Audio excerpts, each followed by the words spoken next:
Physics are real. Kakuna Kakuna.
Welcome to the dynamic learning hub of XLR at Andheri, a prime spot conveniently located at just a 5-minute walk from LIC Andheri Metro. In our journey of over a decade, we have proudly trained over 2 lakh students. Also been recognized and awarded by Silicon India and other accreditation bodies.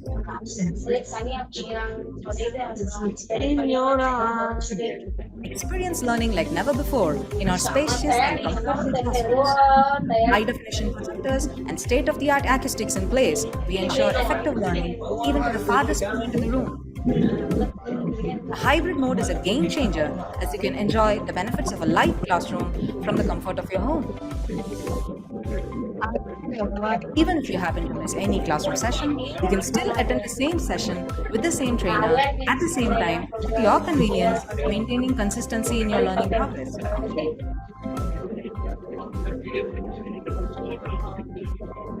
Want to get started? Join us for a demo or career chat over a cup of coffee at our Andheri branch. XLR. We don't just train, we build careers.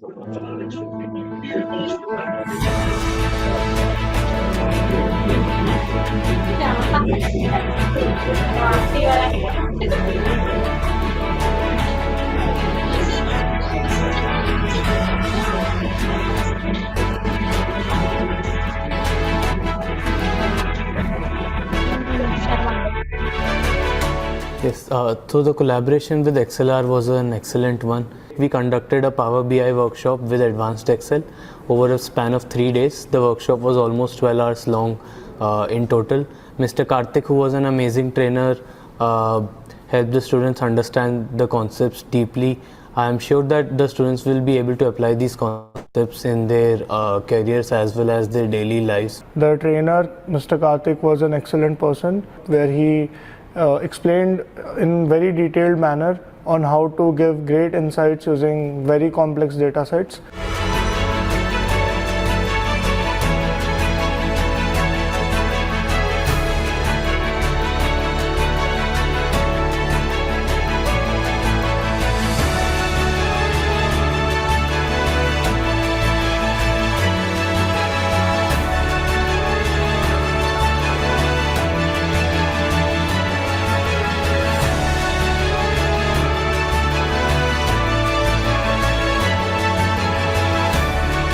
So it was a machine learning workshop. We learned a lot from the course and it was a great experience attending the workshop. The trainer was very helpful. He had a hands-on approach with his teaching and it was fabulous. This was a great experience for me. So I would absolutely love it if XLR and its team would come again to our campus and conduct more events like this.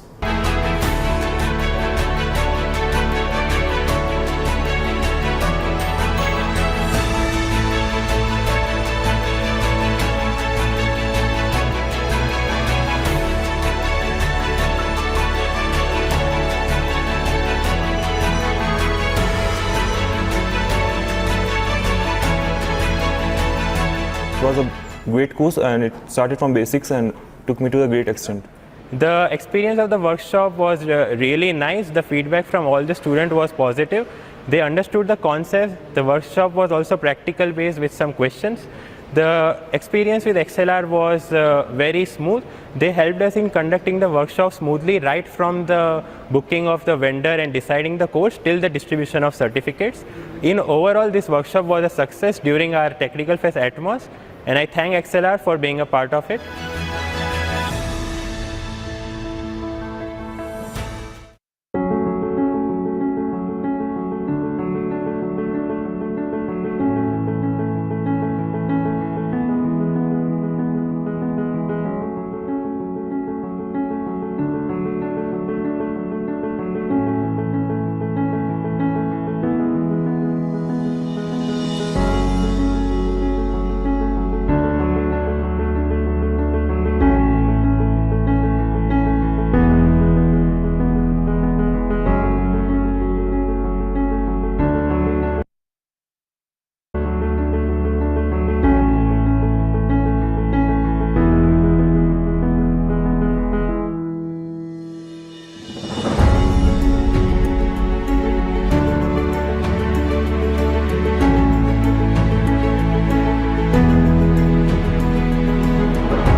Hi guys. Good evening. So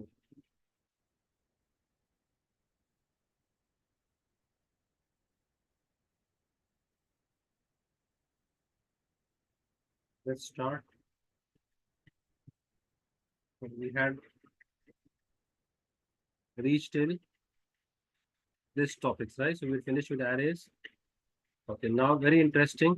We are starting with the object-oriented module of our program.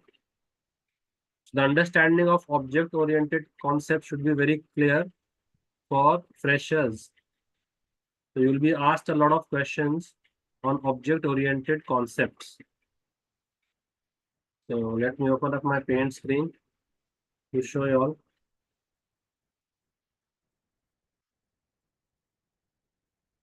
Okay. This is object-oriented programming. So what are the features of object-oriented programming? So among various features, one of the most striking feature is what is a class, what is an object, okay. Then various features of OOP such as inheritance, okay, encapsulation,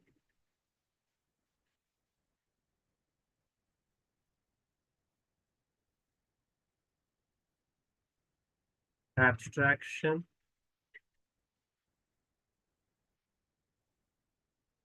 polymorphism, okay, data hiding. So those are more or less the same feature. Okay. So these are the basic features of OOP which you should be comfortable on, because there's a very high,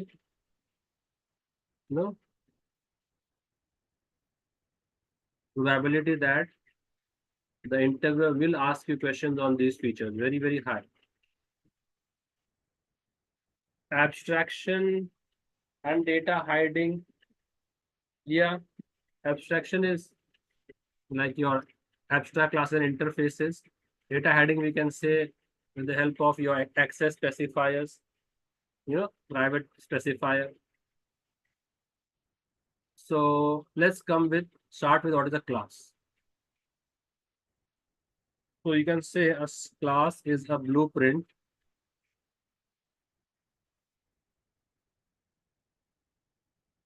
for the creation of objects.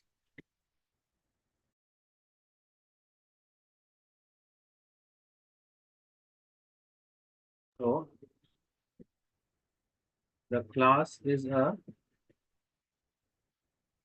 blueprint for creation of objects. So if we need to create objects, first we need to create a class, and class will have all the attributes. Okay. So if I think of any real world object which we call as entity. Okay, so if I think of any real world object entity, okay, then that entity has attributes. Entity has attributes.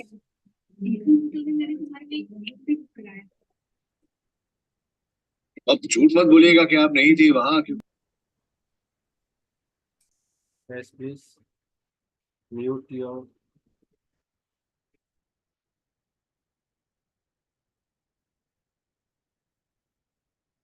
So an entity will have attributes and will have behavior. Yes, please silent your mic.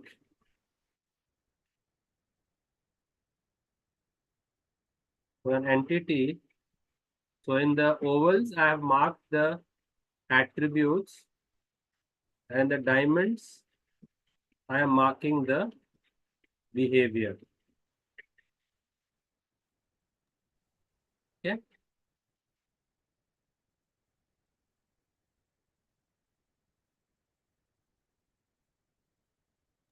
Condition. Am I audible, guys? Yes, sir, you're audible. So every entity will have attributes and will also have behavior. Let me mark them as two different colors and two different shapes. The diamonds are the behavior, and these are the attributes. So you can call them as attributes or properties. They're one and the same. And you can call them as the methods or behavior.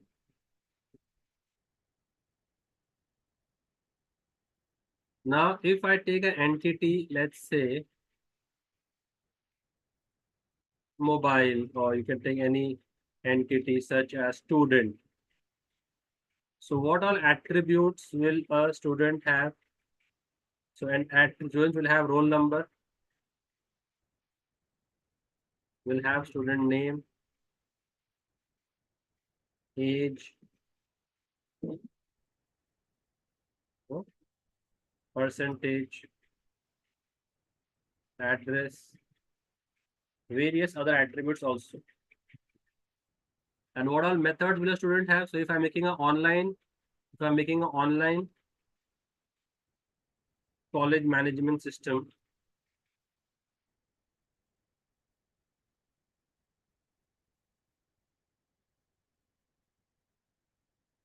so what all does the students can register, the student can log in, what all behavior the students can do, functionalities. What I mean by behavior means the functionalities which the student entity can perform. Student can register, student can log in, student can do some search for courses, student can view results, and many more functionalities the students can perform. So when I club the attributes and the functionalities into one single unit,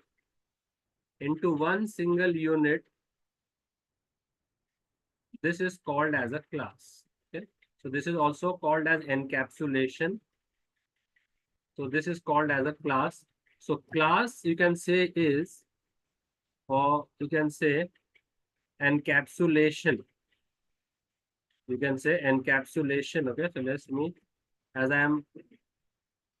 So whichever OOBS feature I feel fits that example, I can explain that feature. So encapsulation means bundling of the data, that is the properties, and the functionality, that is the behavior,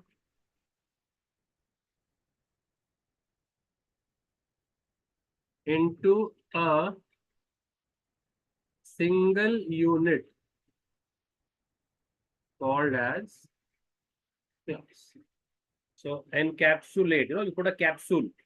So if I have a capsule, so if you observe in a capsule, you have 2-3 medicines. So you have some medicines which are blue in color, and some medicines which are in a different color. One second, guys.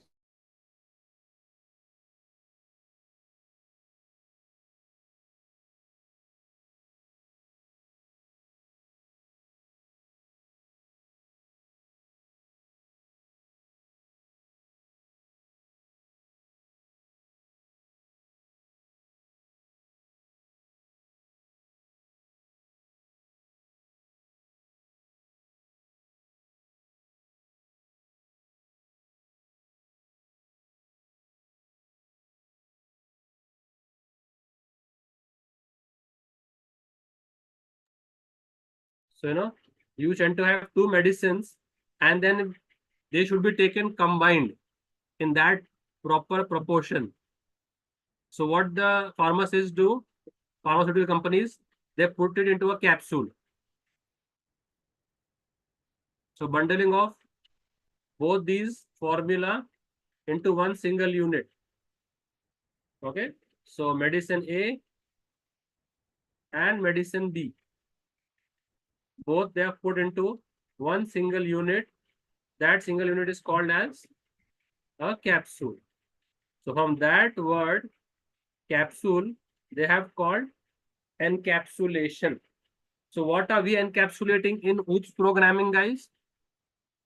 What are we encapsulating? We are encapsulating the data and the behavior into one single unit called as class. This feature of object-oriented programming is called as encapsulation.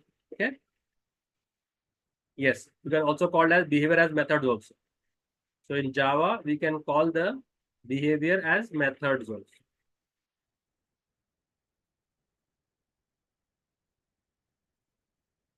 This you can enhance your vocabulary and the number of words you have to explain that same thing is good for your vocabulary. Methods, behavior, functionalities, okay, I wrote methods on the top, right? Yeah, I wrote method on the top. So this was called as encapsulation. So as I tick one attribute, I will keep on cancelling it out. So class you can think of as a blueprint. So once I make a class student, I can make multiple objects of that class, and all the objects will have the same, features what I mentioned in the class. So let me open up a next screen. Okay. So I'll keep on saving these. I'll keep on saving these slides. So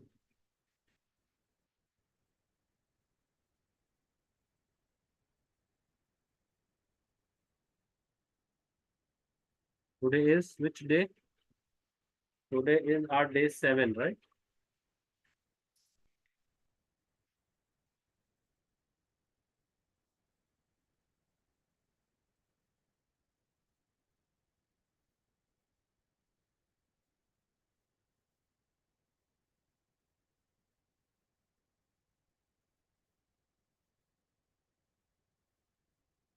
Object-oriented programming is one of a conceptual subjects. Once you understand the concepts thoroughly, then there shouldn't be any problem in cracking the interview. So now the relationship between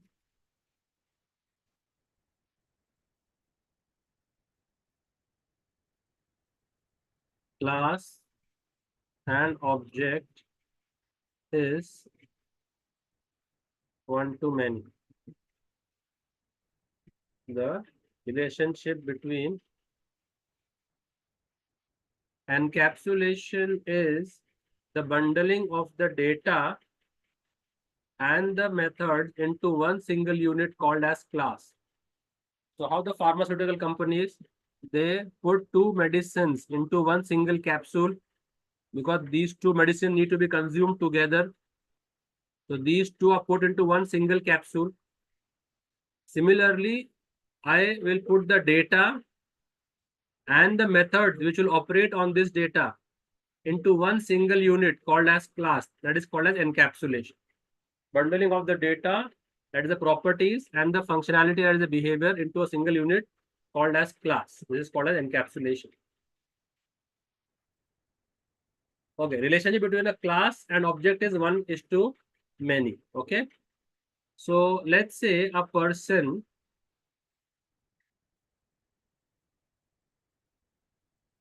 he wants to make, he is a government contractor, let's say he is a government civil contractor, and he has made a design of a building. So he has hired a very high quality architect and that experienced architect has made a blueprint of a building. So he says this is the building and this is the staircase. So like this design he has made for this person. And then he said then there will be a balcony over here. And there will be one more staircase which will go to the second floor. So like this he has made some design. And this person has paid this architect a very huge amount of fees. Let's say the architect charged 1 crore rupees to make this blueprint. And he says, then on the top of the terrace, we will have the water tank. Okay. Supported by 2 columns, we will have the water tank like this.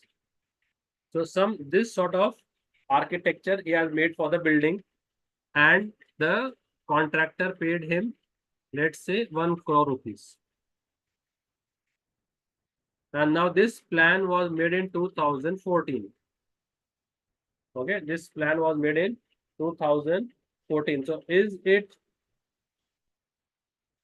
reaping? And he has not started the constructions. The purpose for which this plan was made, the construction has not begun. So is this 1 CR any fruitful? No, right? Because the purpose for which it was created has not been served.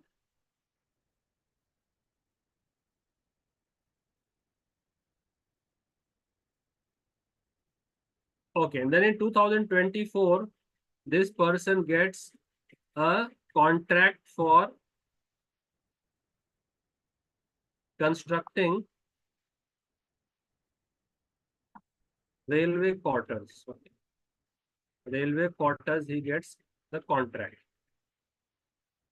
So he has land, let's say 100-acre land is there. And now in this 100-acre land,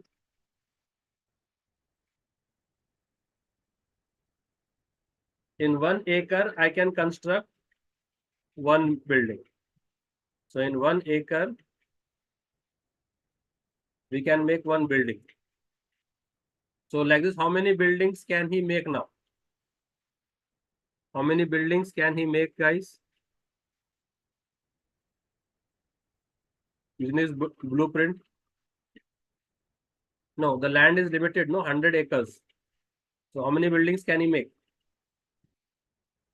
100. And so if in the blueprint, he has mentioned the dimension, the architect has mentioned the dimension that the height of the building is 40 feet.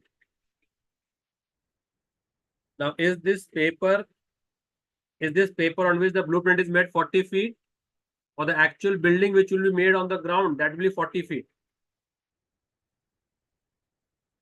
So the building will have the specifications of the drawing. So whatever is mentioned in the drawing, that same to same will be mentioned in the, will be constructed. So whatever the civil engineer will construct as per the architect. So this was the first building. Like this, if he can make in this 100 acres, if 1 building takes 1 acre, he can make 100 such buildings. Okay, let's say he also acquires the neighboring plot also. He also acquires the neighboring 100-acre plot. Now, will he have to invest 1 crore more on the design? Or the design is already there now? So now he can keep on constructing over there. So once the design is ready, he can keep on making the construction. So the relation of the class and object is, this is the class which will be made only once, and these are the objects which I can have n number of objects. So object first building, second building, like this I can have 100 building, and then I can have 101 building, and n number of buildings I can have. So from one class, I can have multiple objects, and the objects will have the attributes of the class. If it is not there in the class, it cannot be in the object. So if the owner says that why haven't you made a balcony toward the left hand side also? So if he calls the civil engineer and says, why haven't you made a balcony towards the left side also? So he will say, sir, I have seen the blueprint. In the blueprint, there is nothing on the left side. So I did not construct because I am following the blueprint. So what is a class? As mentioned earlier, a class is a blueprint for the creation of objects. And with one class, I can have multiple objects, correct? So this was a bird's eye view of what is a class. Now let's go deeper and try to have a clear understanding as to how we can make class and what all does the class contain. I have given you all a heads up as to what all the class contains, right? So the class contains data and functionalities. Okay, this much I have given you. So let's try to make more slides and try to understand the concept into further details. Okay, once your concept is clear, then nobody can trick you and nobody can try to confuse you in the interview. Okay, now you can think of the class as a apartment, as a flat or a apartment, whatever you call it as. You can think of class as an apartment.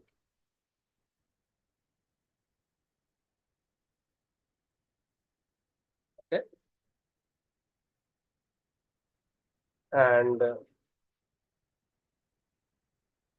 this is the entrance to the apartment. So apartment will have two areas, primarily private area and the public area. Okay, which we call as the hall. So if you see, there is a wall over here. So any outsider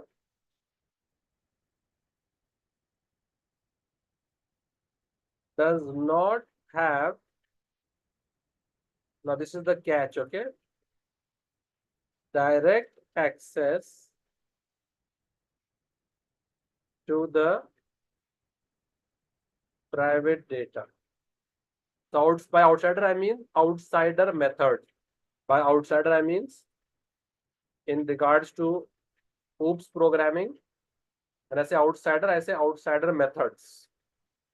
Those methods which are outside the class are called as outsider methods. They do not have direct access. Okay, this also is a focus which you need to focus on, direct access. They do not have direct access to the private data. But outsider methods, if you see, there is the opening over here. So there is an opening. So what will I say? Outsider methods have what? Direct access, okay, to the public area of the class.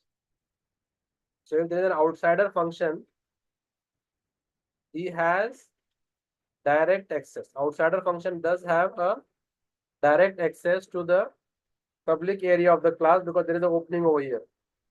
But an outsider method does not have direct access to the public area of the class. So what should I keep in the public and what should I keep in the private? So based on this diagram, the attributes, we keep it in the private area so that nobody can access the attributes directly. And the functionalities we keep in the public area. Normal. This is under normal circumstances. But if the business logic demands otherwise, or is there any specific use case, then we can use them interchangeably. So if there is any specific use case, we can use them interchangeably, but generally most of the time you will see data will be private and methods will be public. So the data, the properties of the class are normally made private and the methods of the class are made public. So if an outsider function needs to access the properties of the class, it will have to do it via the methods of the class. It cannot do it directly. And if I have to benefit from a class, I have to create its object. So if I have to benefit from this blueprint, I have to first create the object of this blueprint. Then only I will benefit. So if I just create the class, job is half done, and job will be completed when we will create the object. So if you have to benefit from the class, it is a prerequisite that you create an object of that class. So once I create the object, then, so did I discuss the golden question and silver question with you all guys in the initial sessions? So who can now recollect it? What was the golden question?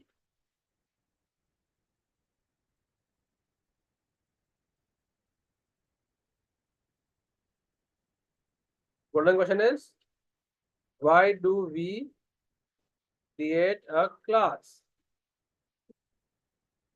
So who will give me the golden answer?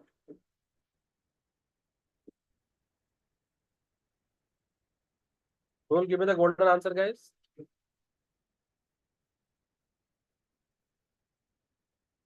I had discussed with you, batch, I guess, in the starting sessions. So that we can create objects using the class. That the answer is, we are making the class so that I will create the objects using that class. That's all the golden question, golden answer. Then who will tell me what is the silver question here? These are our own terms, okay? These are not textbook terms, so don't search for them in the textbook. Why do we create an object? The silver answer is to invoke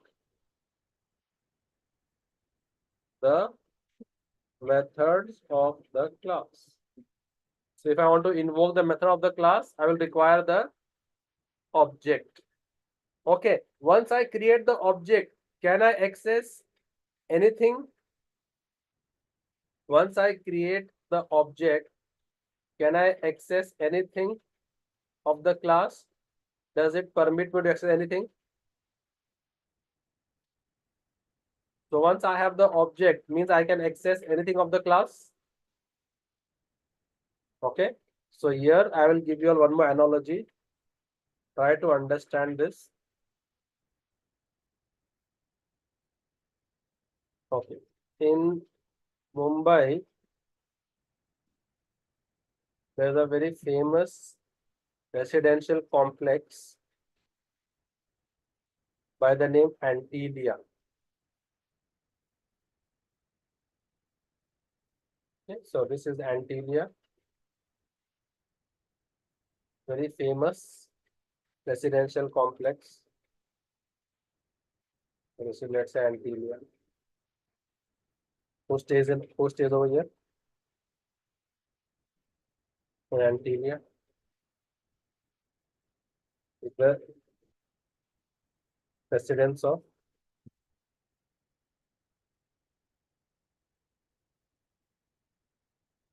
And there's a vast complex of Antilia, the large complex. So all the maids and the workers and the employees of Antilia, they have cottages or quarters just behind.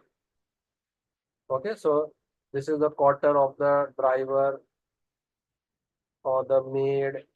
This is the cottage of the cook.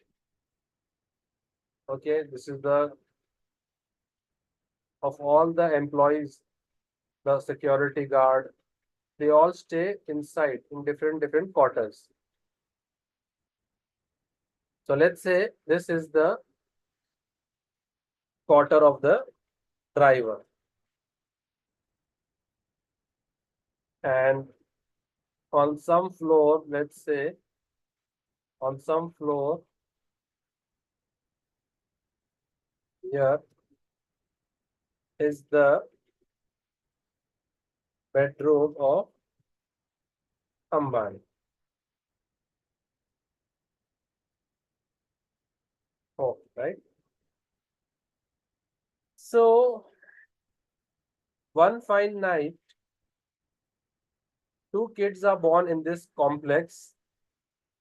One kid is born here and one kid is born here. So they name him Akash.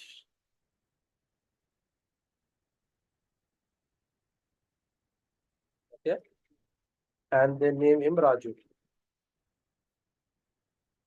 So when they become teenagers, and Akash and Raju, when they go to college, will they enjoy the same lifestyle? Akash might go in the most costly, expensive car that time, maintaining the most expensive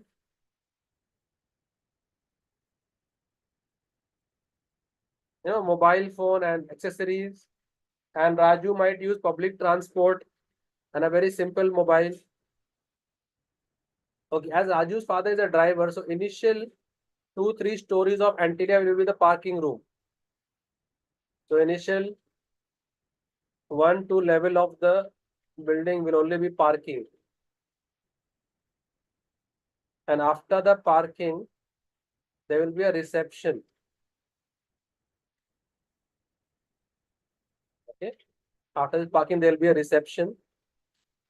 And beyond that reception, start the private area. Okay. So this is the parking. And this is the receptionist area. So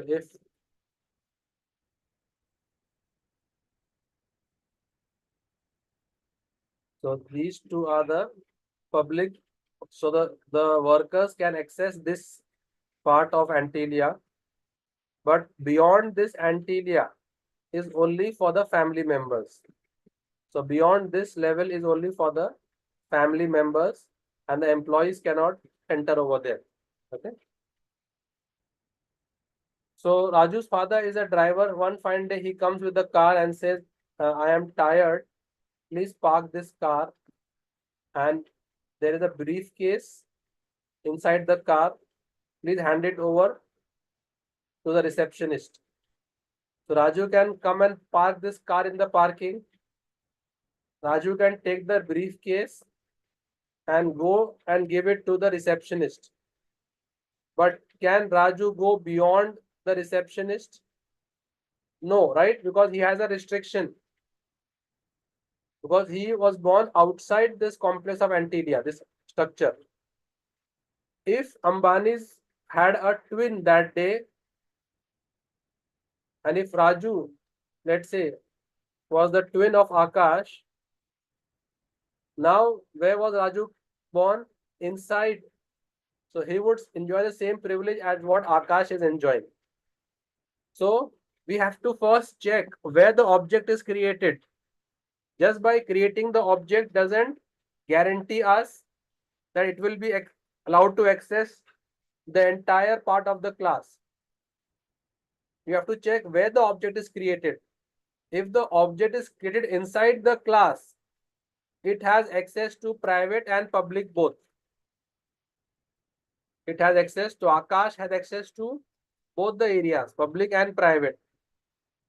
But Raju has been created outside the class, so outsider objects have only direct access to the public part. Outsider object cannot access the private part directly.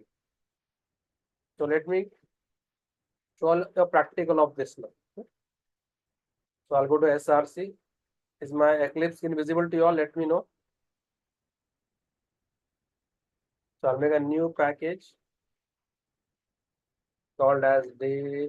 Today is our day 7.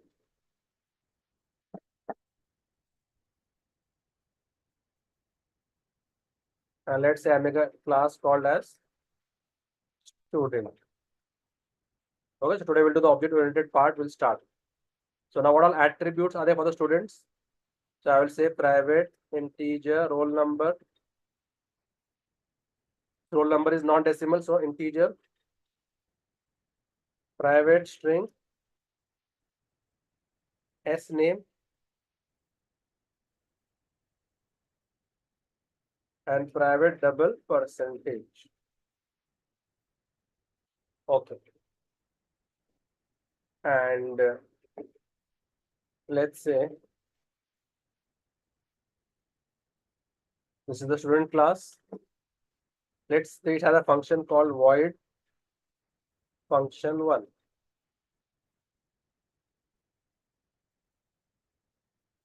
And whenever we are having a Java application, it is compulsory that we should have main, because main is the triggering point of the application.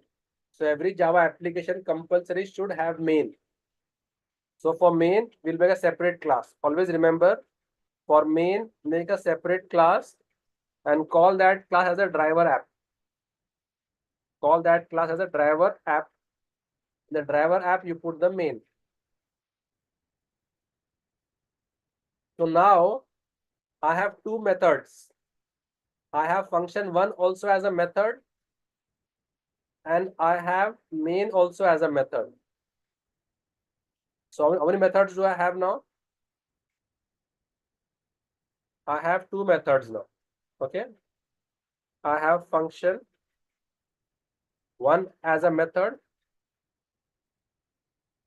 Okay.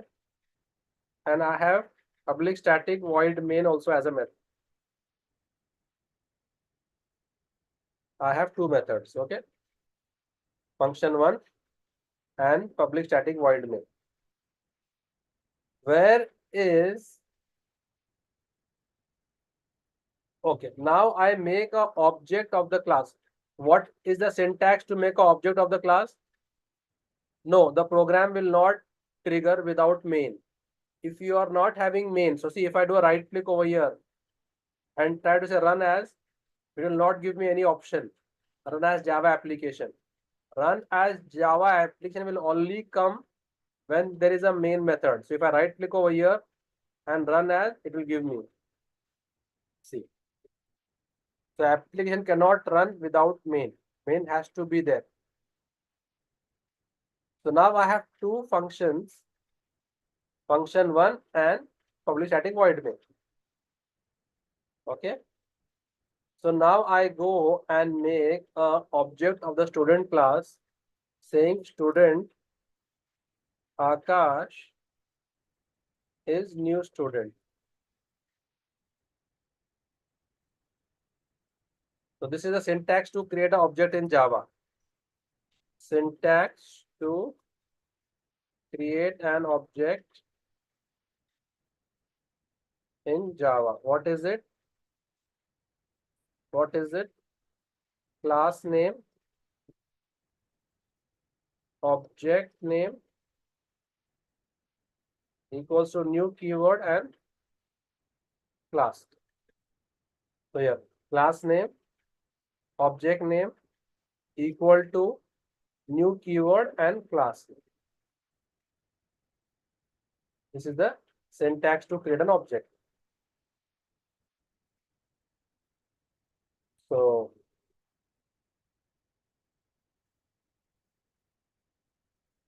Now this Akash object is made inside the class or outside the class?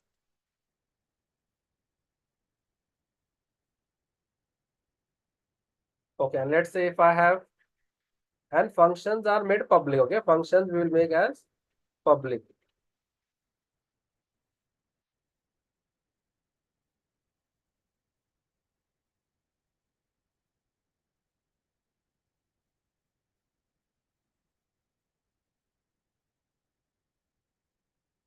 Now this Akash, does it have any restriction as to what part of the class it can access and what it cannot access? Can Akash access the private part of the class directly? Yes, it can access. So if I say Akash dot roll number, it is allowing me. See, it is permitting me. As I give a dot, it is permitting me to access roll number.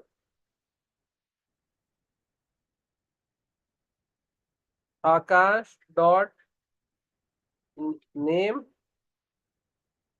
Yes, it is.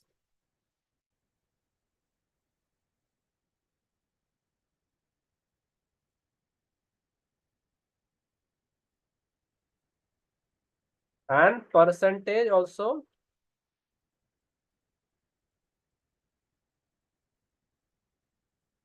And I can also call the public also. So I can directly with this Akash object, I can access the private data of the class. Also, I can access the public data of the class. So what was that? Function 2. See, it is permitting to access everything. Now I am in main. So main is an insider or the outsider. Main is an insider or outsider to the class.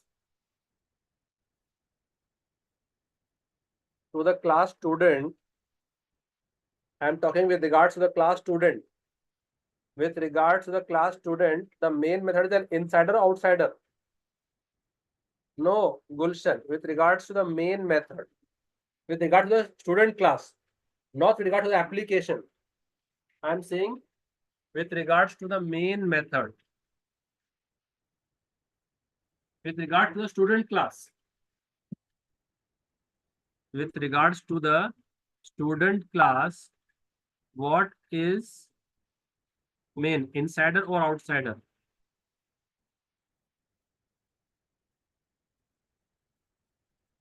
It is an outsider, correct? So now I make an object called as Raju. So Raju is an insider object or outsider object?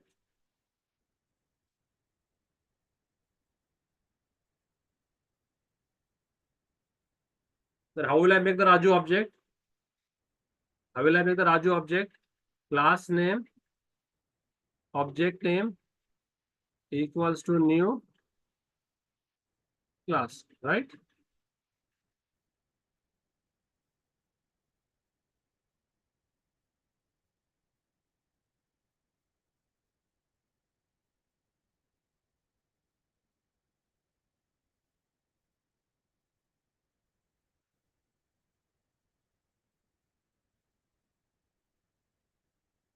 So Raju.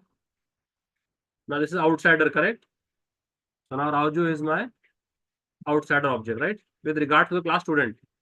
Outsider main is an outsider with regards to the class student.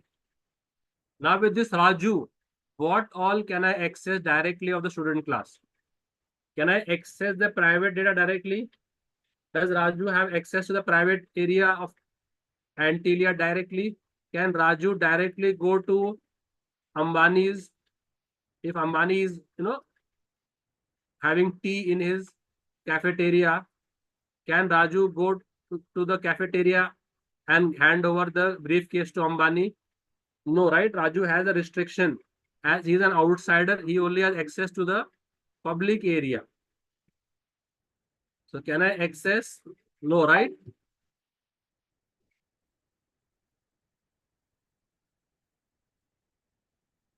So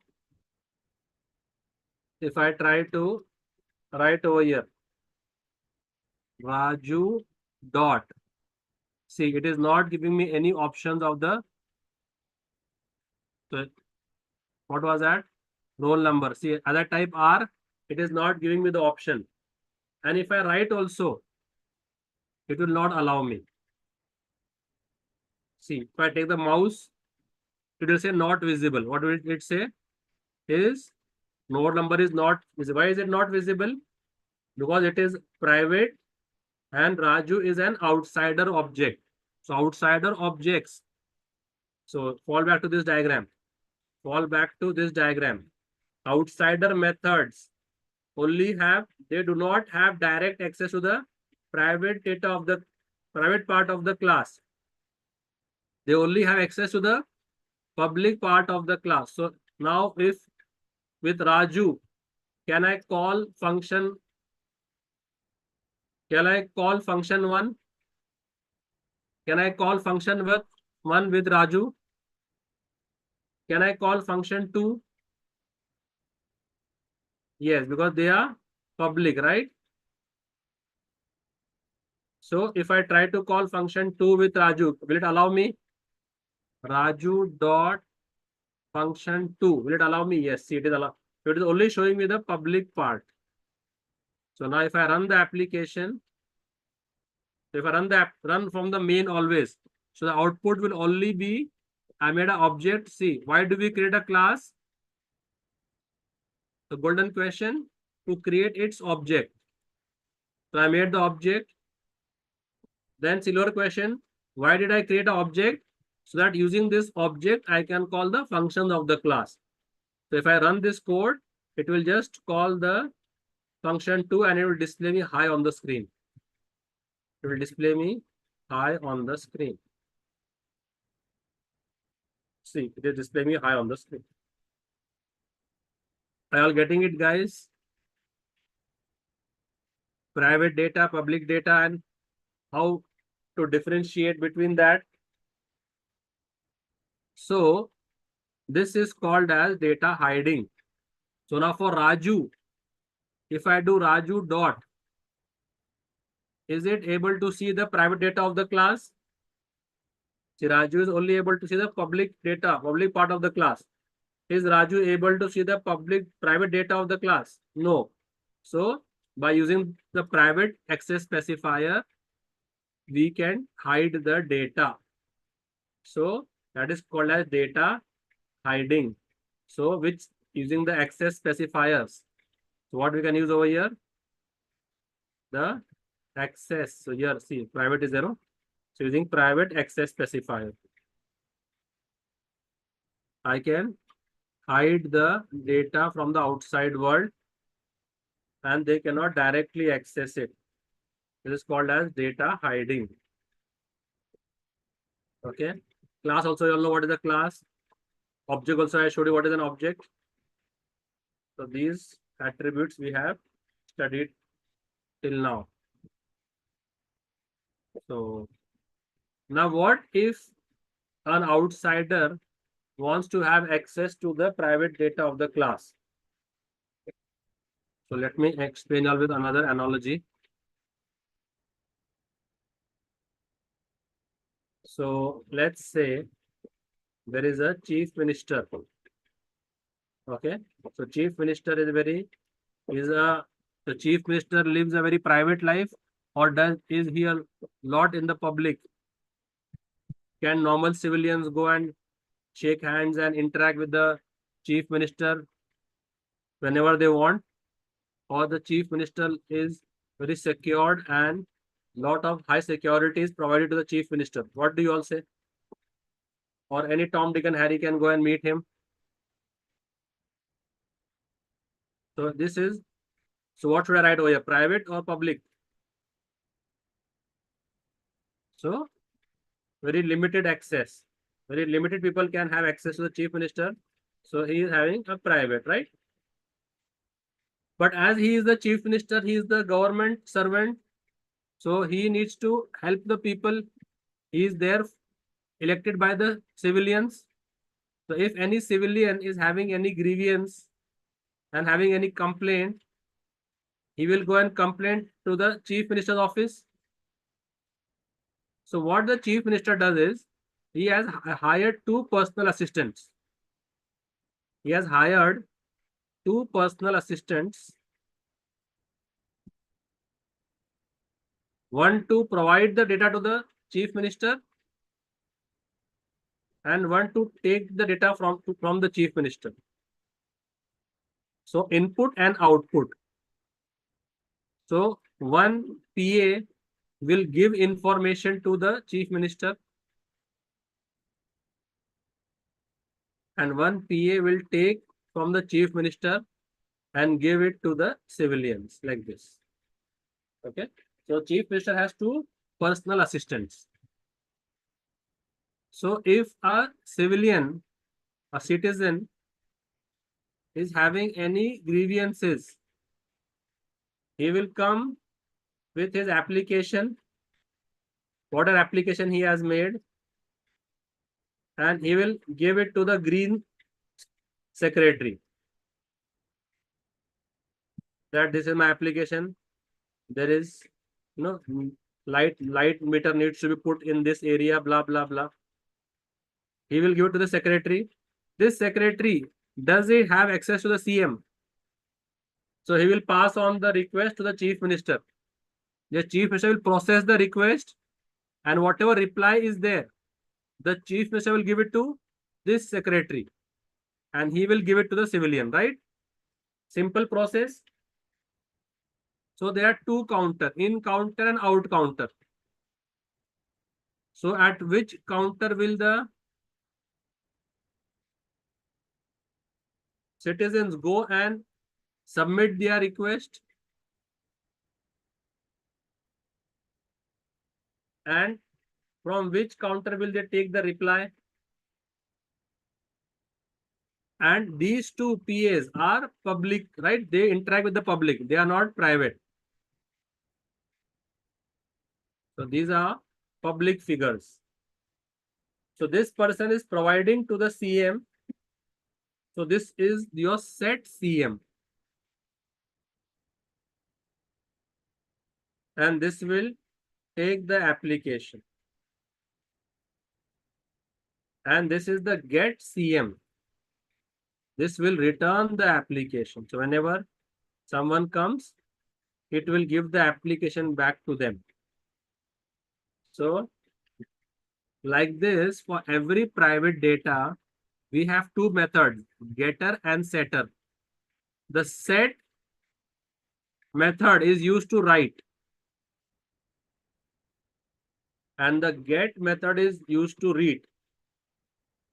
So outsiders, if they wish to access the private data, they can access it via the setter and getter methods.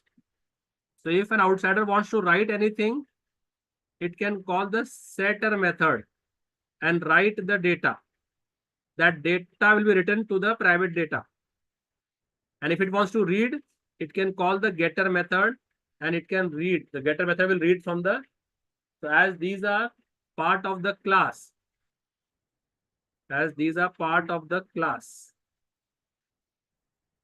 So these are the setter getter, as they are part of the class, they have access to the entire, all the methods. So class methods can access all the data because they are encapsulated, no? Class method can access all the data. But outsider method can only access the, so now civilian, can the civilian directly contact the CM? No, civilian is outsider. Outsider does not have direct access to private part. So outsider will contact someone in public. So to write, it will call set CM. To read, it will call get CM. Okay. So for all private data, for each private data, you have a pair of setter and getter. For each private data, you'll have a pair of setter getters. So let me show it to you all. So let me make a class. Okay. So let me make a class bank customer. So bank customer will have private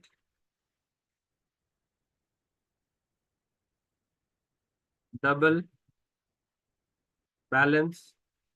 Now balance cannot be accessed directly outside. So I am having private double balance, account balance, okay, balance.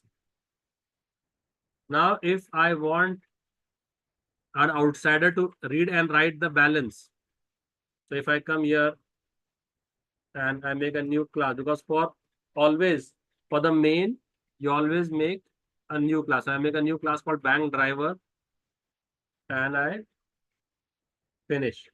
So if I make the object of the bank class over here, bank B1 is new bank, can I access, what is it, bank customer?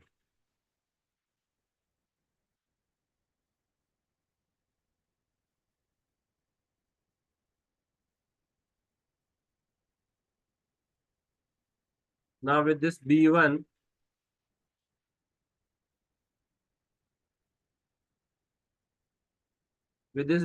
can I access dot account? What is it? Balance, right?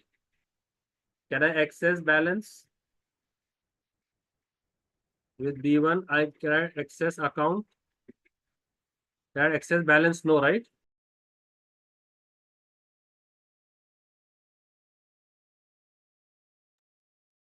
With this B1, can I access balance? No, it is not showing me. See, it is not showing me balance. So what do I do now? If an outsider wants to access private data of the class, I will make two functions. We have shortcuts also. First, I want to learn how to make it. Then we will try to do the shortcuts. So public and then setter does not return anything. So the one who is setting, he will not give anything. He will only take. He will only take the application. He will not give. And the getter will only give. He will not take anything. So public void set. Okay, you set and then name of the private data with B capital. Okay, always follow camel case for function name, and here I will pass the balance. So let me pass balance as any variable A. So what will this do? It will write the A in the balance. And if I want to get the balance, I will say public. So get me, it will give me a data of which type?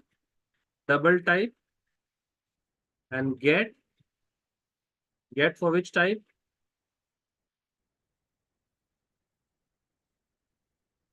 Balance. That will return me the balance. So like this, to access the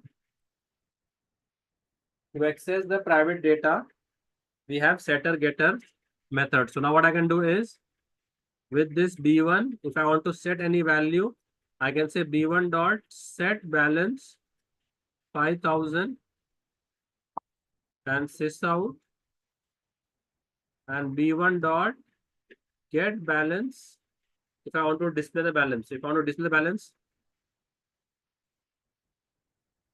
balance is, I can say, so now if I run this code, run as Java. See, it's showing balance is 5,000. So now, even though B1 is an outside object, it is still able to set values to the private data, but not directly via the setter and getter method. Setter method is used to write and getter method is used to read. Okay, so we can use the same variable name also. Instead of A, I could have used this also. Now this would lead to ambiguity. Which balance is being stored in which balance? So the balance which is there in the parameter is towards the left, and the balance of the class is towards the balance of the parameter is towards the right side, because where was A? So A, the parameter is towards the right and the class variable is towards the left. So if I write the same, then how do I differentiate which is the parameter and which is the class variable. So we can always say this, add this to the instance variable. So by adding this, I will say this means the class variable, and without the this means the parameter.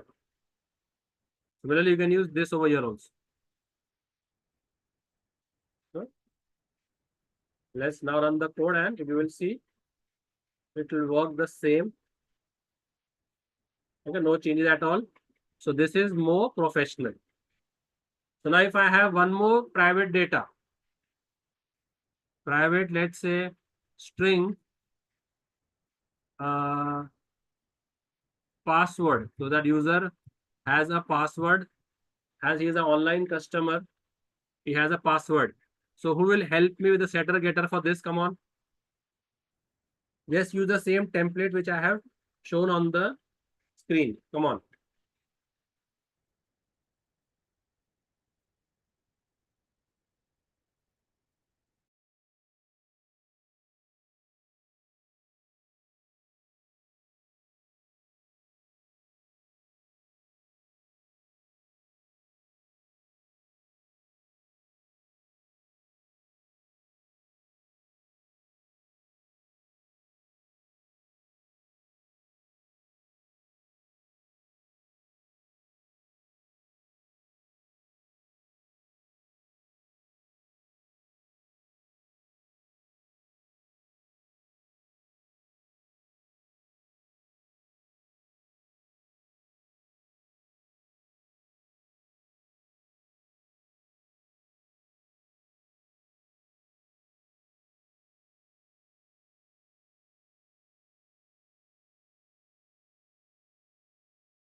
Let's see.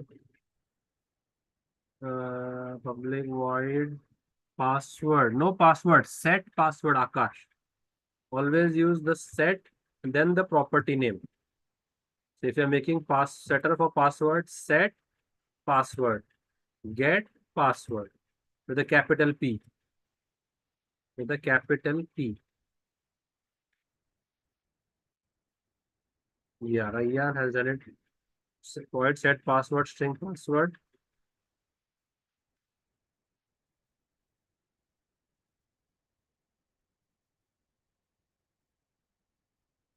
Yes. So now instead of writing this, Eclipse gives you a shortcut. You can just right click on your screen, go to source, and you can say generate setter getters. And choose the attribute for what you want setter getters for. Select it and just say generate, and see, you will get the setter getters directly only. Same that format. Okay, so you have shortcuts for that. So now if I remove both of them, all I need to do is right click, go to source, generate setter getters, select both the fields, do a select all. If you want only setters, only getters, you can do that also. So you can expand this and you can check whatever you want, you can pick. So I will only want the getters. I only can want the getters, I can only check the getters. And if you want both, check both. Okay, by default. So when you check this, it checks both. And just click on generate and it will generate for you. So if you want to access the private data of a class, you can do so via the setter getters. Okay. So I hope you all are now getting familiarity with the object-oriented features, classes, objects, encapsulation, data hiding. Okay.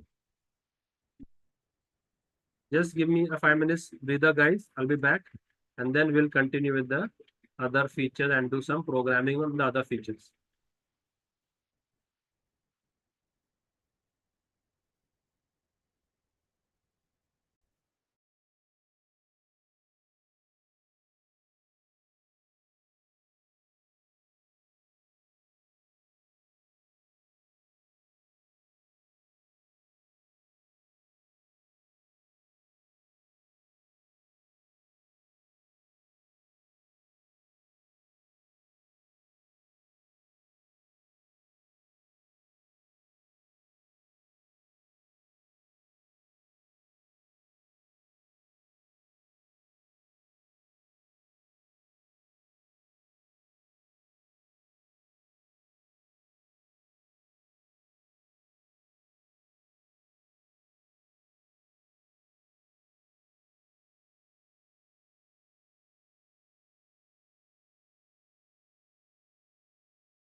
Yes, guys, I'm back. So inheritance, I guess you all are comfortable with as to how it helps us in code reusability. So I can create a class and then extend the features of that class by inheriting it and adding some more features to it. Okay. So whenever a new version of iPhone is launched, so they do not recreate the entire software from scratch. So if iPhone 14 had certain features, let's say iPhone 14 had if 100 features, let's say, and then after a year they launch iPhone 15. So will they program these 100 features all over again? Or they will just inherit the features and add the extra one. So if iPhone 15 has 120 features. Has 120 features, so they will inherit. So we use extend in Java in that case. And all these 100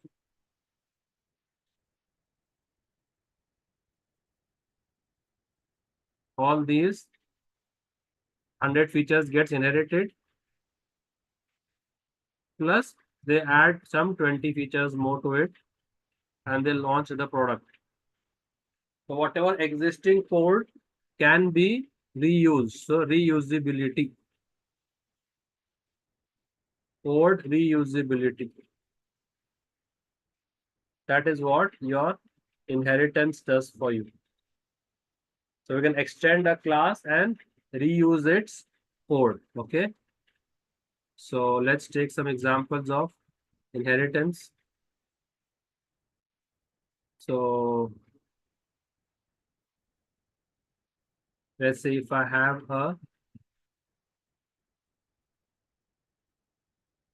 class person. So if we have a class person having attributes as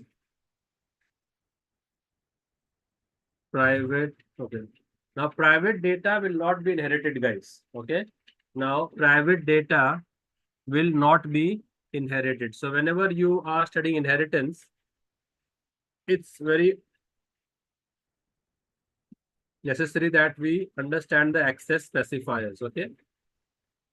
Now this has always been a gray area of understanding of access specifiers, because there are lots of permutation in it, and always to candidates, they seem to make a confusion as to how to answer this question. So very tricky question. So let's try to make it easier for you all to understand. Okay, so I'll make it as easier for you all to understand the topic of access specifiers that you will not forget it for the rest of your life. So even though if someone will ask you after 20 years, what are the access specifiers in Java? Without thinking for a second, you will answer the question correctly. So we'll try to learn it such a way. Okay. So no need to by heart anything in programming. Just understand the concept. So classes we put in the packages, right? So I am putting the classes in the packages. So bank customer is in which package? Day 7. And the nested blue demo is in which package? Day 6.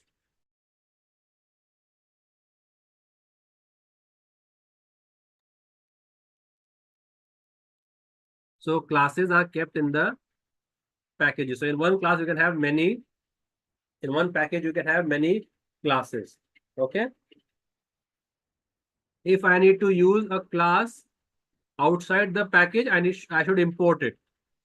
So if I want to use the nested demo class, so if I want to use a prime number candidate class over here in my bank customer, okay, in my bank driver, whichever, in my bank driver class, if I want to use prime number candidate 1, so I have to import that class. So if I want to use that class over here, okay, prime number candidate 1. So as I check this, it will import that class. So outside the package, if we are using any class, it is mandatory that we import that classes. So what is packages? Packages is a group of classes. So you can group your related packages, related classes into a package. So, okay. And the main character of a story is called as a protagonist. Okay. So that is the main character of a story. So now let me create 5 classes. So class A. And how do we do inheritance? How do we do inheritance in Java, guys? Which keyword do we use? So here, what will I write? I will write over here iPhone 15 extends from which class? iPhone 14. Okay. So this is my older class Older class is called as super class. And this is my younger class. Younger class is called as subclass. It's called as what? Subclass. So from where you inherit, younger class is called as your subclass. So if I draw a block diagram, you can think of it like this. We can think of it like this. That the iPhone 14 and this is iPhone 15 and then there is the arrow.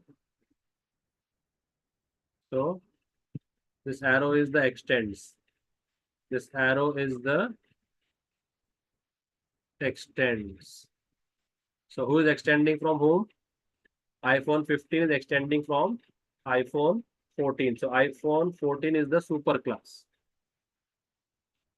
And iPhone 15 is the subclass, which is inherited.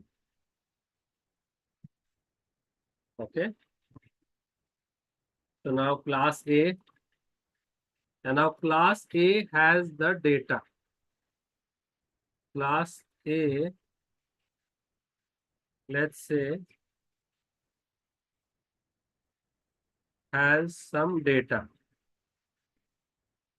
Integer date. Some data it has. Okay. Now I want your, and this is package 1. And this is package 2.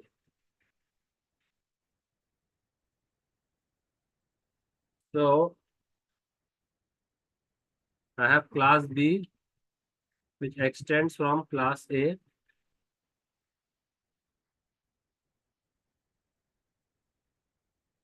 And class C, normal class. Okay. So like this, I have 3 classes over here.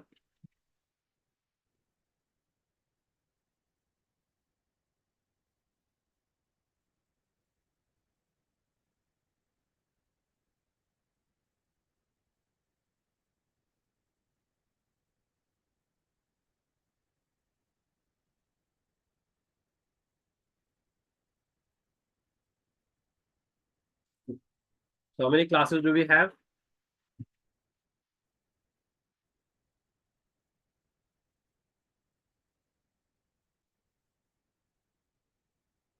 We have 5 classes, A, B, C, D, E.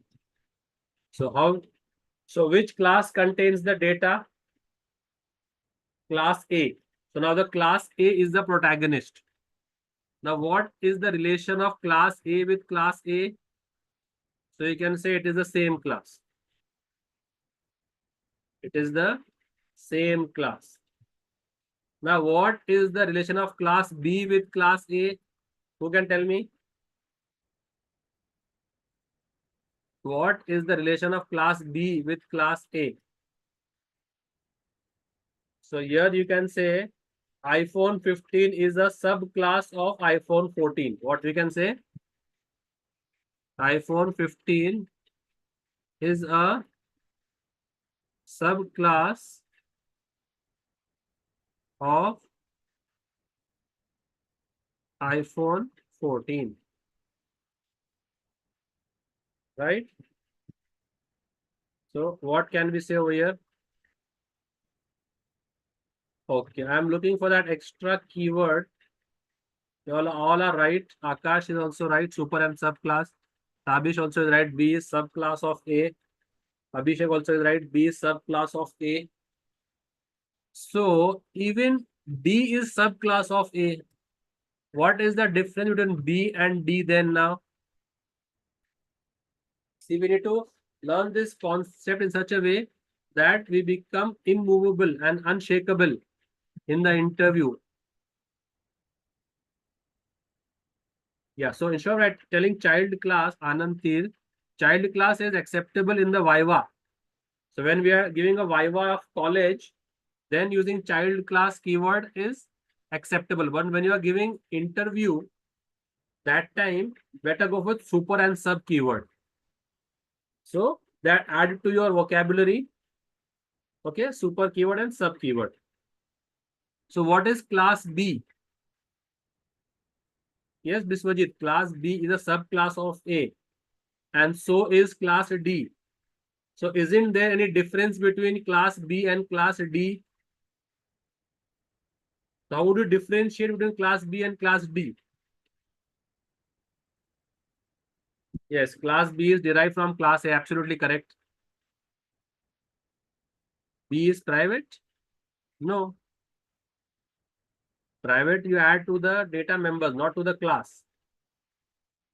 So you will say B is subclass. Okay, now I'm comparing all with the class A because data is in which class?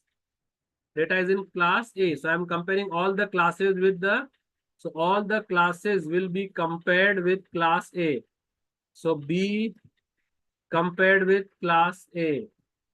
C compared with class A.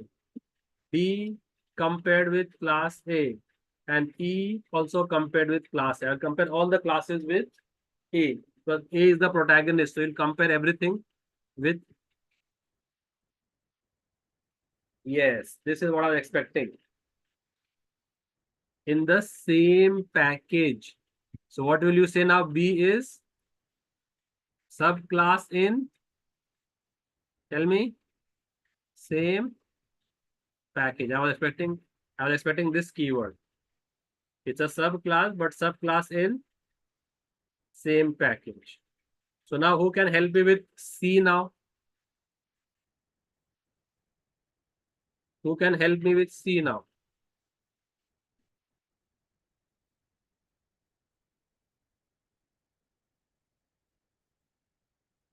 Who can help me with C?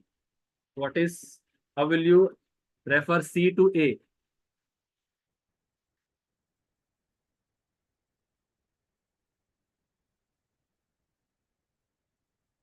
So C relation with A is C a subclass? Is C a subclass of A? So it is non-subclass, but in the same package.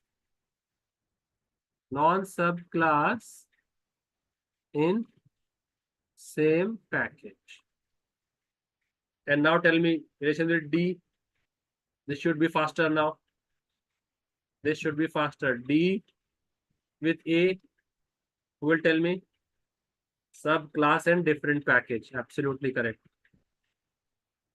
D is subclass in different package. And now relation with E now. Relation with E. Non-subclass and different. Absolutely correct. So now who can tell me A, B, C, D, E? Who can tell me A, B, C, D, E classes now? Same class, subclass in same package, non-subclass in same package, subclass in different package, non-subclass in different package, right? Perfect. And now the access specifiers. The most narrowest access specifier is private. So I write towards the extreme left. And the most widest specifier is public. So I write that towards the extreme right. At two different poles, I write them, North Pole and South Pole. And if I don't write anything, that is called as default. So default means you don't specify anything. Now at the current, have I specified anything to data? What type of value it is? Yes, guys, have I specified? Whether it is private, whether it is public, whether it is protected. Have I mentioned anything against that? No. So when I don't specify anything, it takes the default one. And then now we have two protecteds, one called as public protected and one called as private protected. Now we have two protecteds.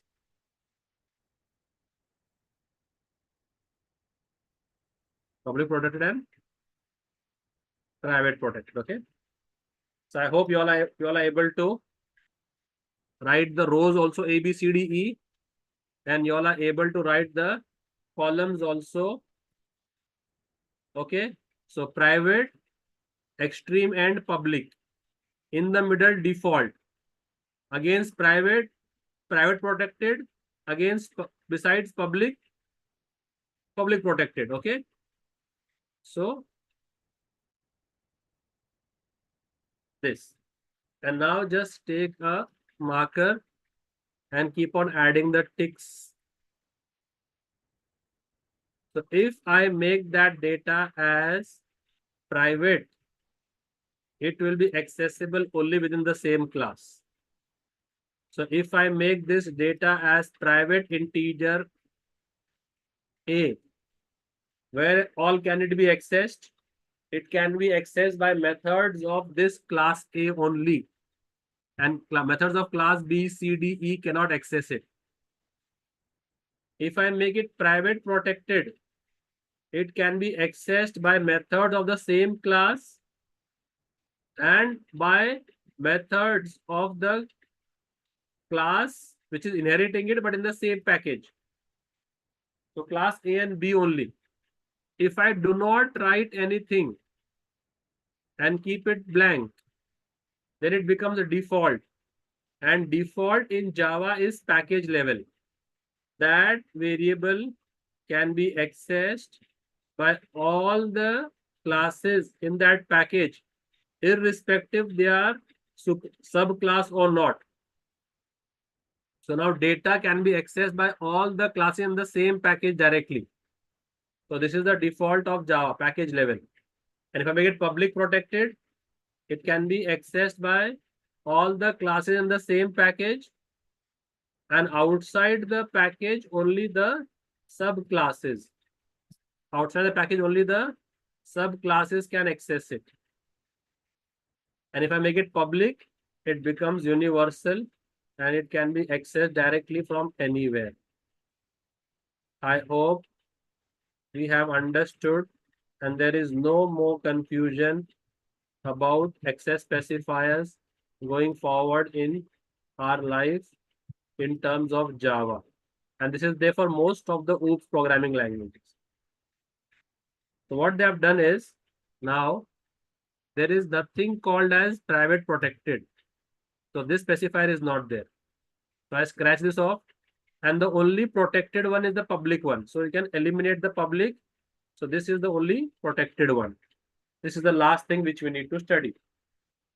So like this, if this image is clear in your mind, then your understanding of your access specifier also is true. Who understood this from head to toe and who can construct it for me? Who's understood this map of access specifiers?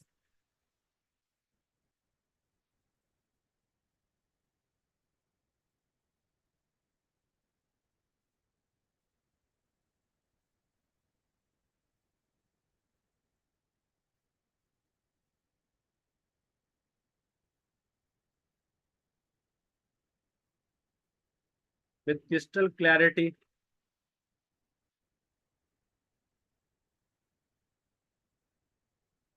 Okay, so there is nothing called as private protected. So we scratch that off. So you can eliminate that from the table. Just for the sake of the uniformity, I added it. Now once its job is done, you can remove it.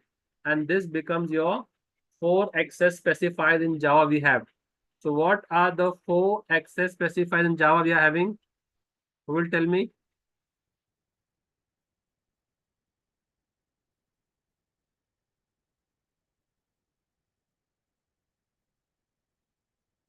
And so private, yes, private is accessible only within the same class, correct. Default only within the same package. Protected within the same package everywhere and outside only by the subclasses. And public can be accessed everywhere. Okay. Rajita, there is nothing called as public protected. So I removed that, just protected. Yes, we have only 4. So if I make a specifier as, so where were I? I was in the person class. So private data cannot be inherited.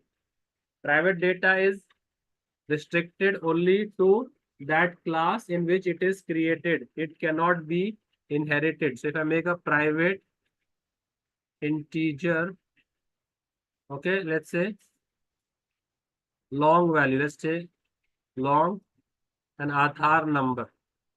So every person will have a Aadhaar number. If I make it private, it will not be inherited. It will be only within the same class. So for the purpose of inheritance, I am making it protected, so it can be inherited. And then now protected string name, protected int age. Okay. And now I will have public void accept person. What will accept person do? It will accept the details of the person.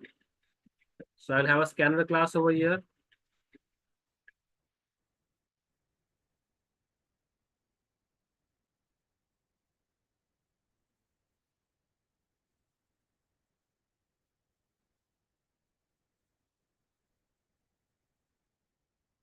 I will say enter Aadhaar number and will scan it in this dot.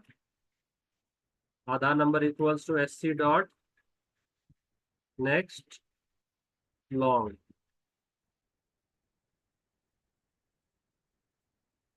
Okay.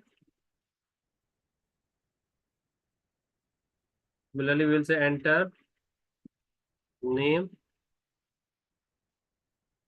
That will be this dot name. And then we will enter age. And we will say next int and take it into age. Okay. And now let's display them.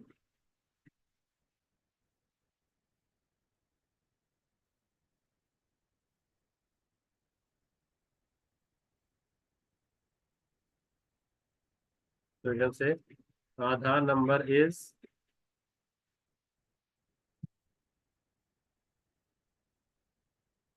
plus this dot Aadhaar number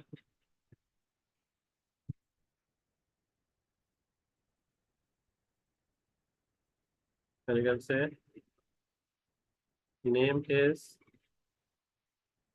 plus this dot name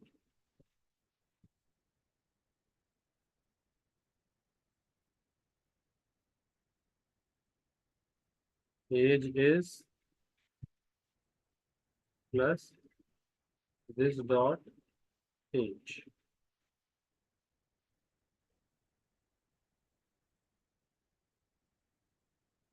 Simple class I have made. Now this person, once he joins the company, he becomes an employee.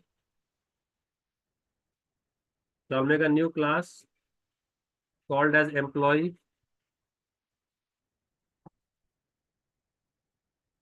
And we'll say employee extends person. So apart from all the private data, all the other attributes will be inherited. Now this person,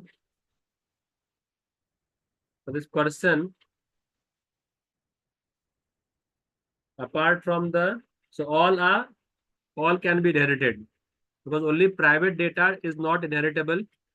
Rest all is inheritable. So plus once after inheriting, this employee will also provide the So as this won't be inherited further, I am saying integer, and I give employee number, and I give designation, and I give salary. So now who can tell me there are how many total data members in the class person? Total data members in class person, who can tell me? There are how many?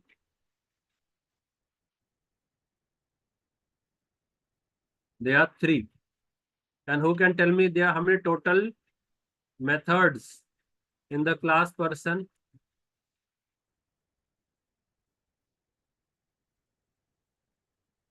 So the methods are 2.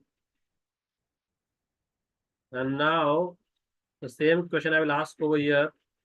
Who can tell me there are how many total data members in the class employee?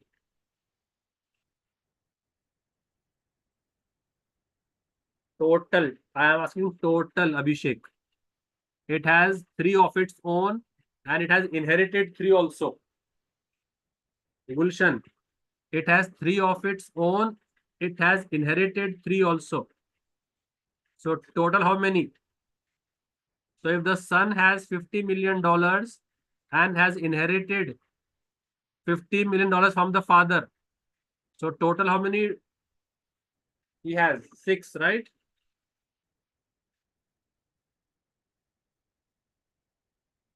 And now if I have public void, I just copy it from here. I just copy it from here and I'll paste it over here and just change the function name except employee and display employee.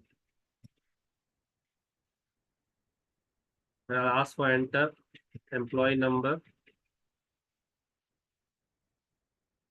We'll go in this dot eno, enter, next int, enter employee designation.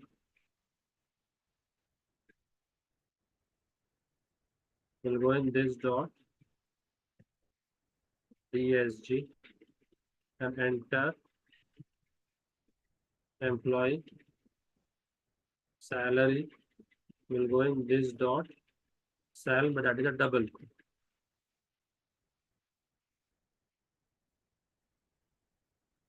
And then we can say employee number is, employee designation is, and employee salary is. This dot eno, this dot DESG, and this dot sal. Now this except employee has total how many data members now? And total how many methods? Total how many methods is the class employee having? 2 of its own, and 2 by the virtue of extends it is inheriting. So where is it inheriting from? Total, Manisha. I'm asking total. So 2 of its own and 2 by the virtue of extends it is inheriting from person. So person also has 2. So 2 from the person and 2 of its own. So total how many methods? 4 methods, right? So if I now go to the, so I'll make a new class inheritance main, and I'll add the main method to it. So now if I make the object of the employee class, if I make the object of the employee class, how many methods can I call using employee? I can call all the 4 methods. E1 dot, I can call except person also. E1 dot I can call accept employee also, and E1 dot I can call display employee also, and E1 I can call display person. Let's display person before the employee. So I can call all the four methods because I know by virtue of inheritance, it has been added over there. Now I run this code and see it will ask me to enter Aadhaar number. So I enter 111122223333. Name, Alice. Age, 21. Employee number, 101. Designation, programmer. Salary, $20,000. As I hit enter, it will show me all the details. So I don't have to recreate the method accept person and display person in the employee class. By virtue of inheritance, I have got them inherited. Is that making sense to you all guys? So let me add all this code into our. You all mark the attendance meanwhile till I push this code, today's code, onto our Git repo.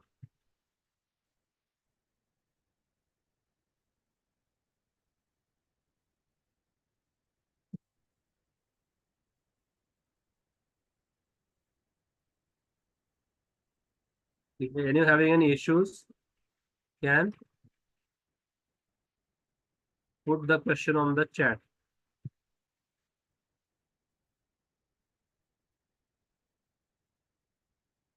So we did access specifiers, we did encapsulation.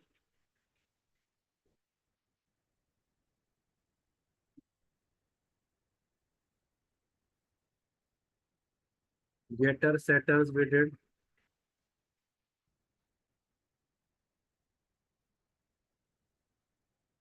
I'm pushing all the code onto the GitHub repo along with the paint, whatever we made.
Guys, please mark your attendance. Those who haven't marked yet. Those who have not marked their attendance, please do so. I'm pushing the code on the repo. You all can take it.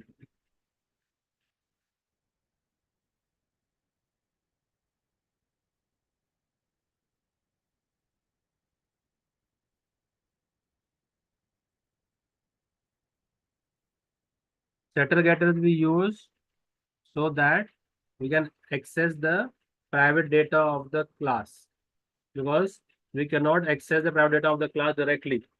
So we access them via setter getters.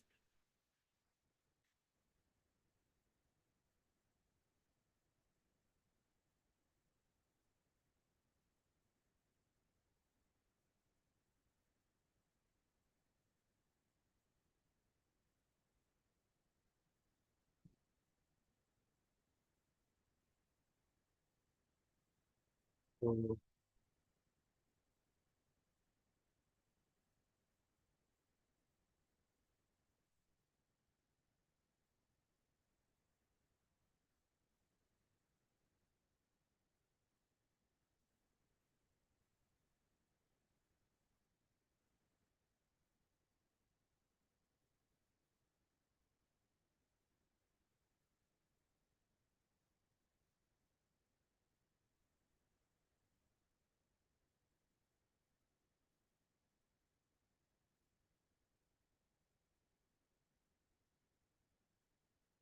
I'm placing all the programs and the diagram which I have made today in Paint into and pushing it onto the GitHub. You'll have the repo, right? So those who do not have the repo, I will share the repo again with them so that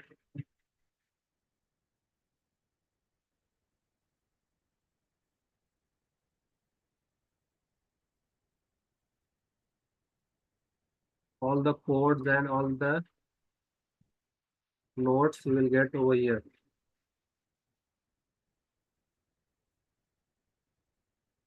Yeah, I've sent the link.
You guys have pushed the code. You can refresh it. Okay.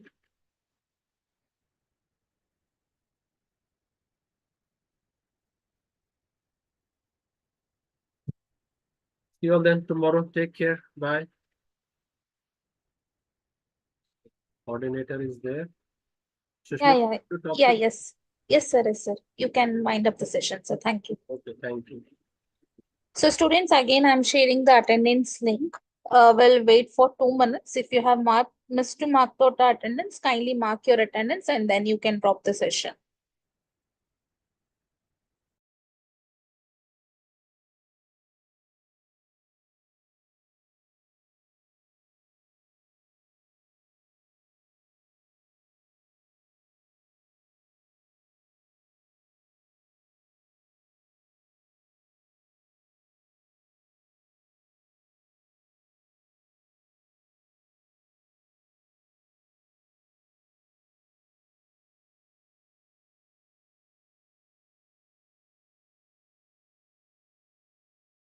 Yes, if you are done with an attendance, you can drop the session, no issues.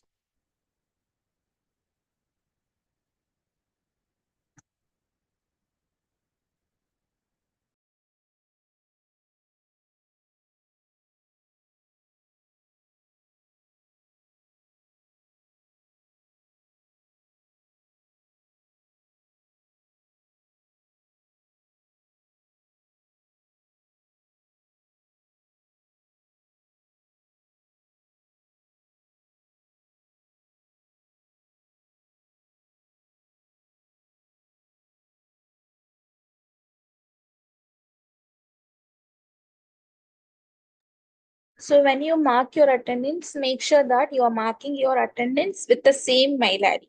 Like from which mail ID you have been registered for XLR, from the same mail ID you have to mark the attendance. Okay, I hope you all mark your attendance. We'll wind up for the day.